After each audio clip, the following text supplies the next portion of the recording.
Taip jau įrėjo. Sodybą. Ir paskui nėra, kuria pusė nuėjo. Bet tas mūsų toks kiemas, kad gali žmogaus visą dieną nerasti. Tai va, keliauju vienas tada. Šiaip pits kaip šalta. Sako, žmonės kažkur sniego nėra. Nu ką, žinau, pas mus, pavyzdžiui, va taip neprabrisi. Tai gerai, turim ko nusivalyti, nusivalom. Bet šalta tai judai, va, su kapišonu, su kepurė, ausis uždengtos. Ir keliauju pažiūrėti į stirnų pievą.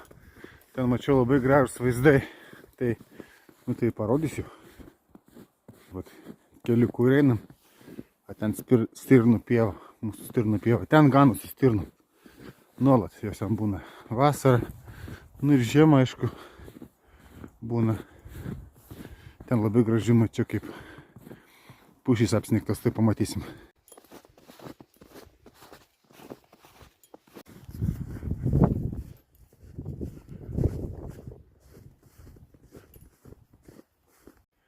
Va, žiūrėkit, koks grožis pušys. Apsnigtos, sunkios šakos iki žemės. Aišku, viena kita nulūš. Kaip jas, kai spaudžiais, paskui tokios nulinkusios ir auga. Va. Tai čia yra stirnų pieva. Stirnų pieva. Tokia uždara loma. Ne loma, toks šlaitas kaip čia.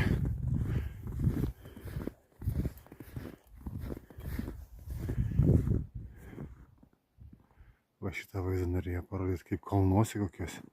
Nu bet čia yra kalnai. Žemaitijos kalnai. Va aš iš ten atėjau.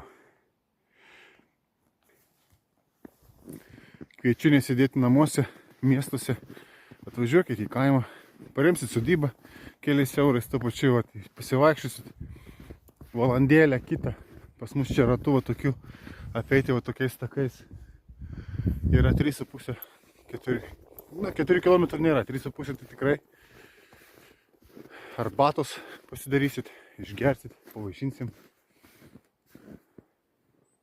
Ir pasidžiaugsit tą pačiu vaizdais, pabūsit su gamta. Pabūsit su gamta. Va tokia ta miško terapija.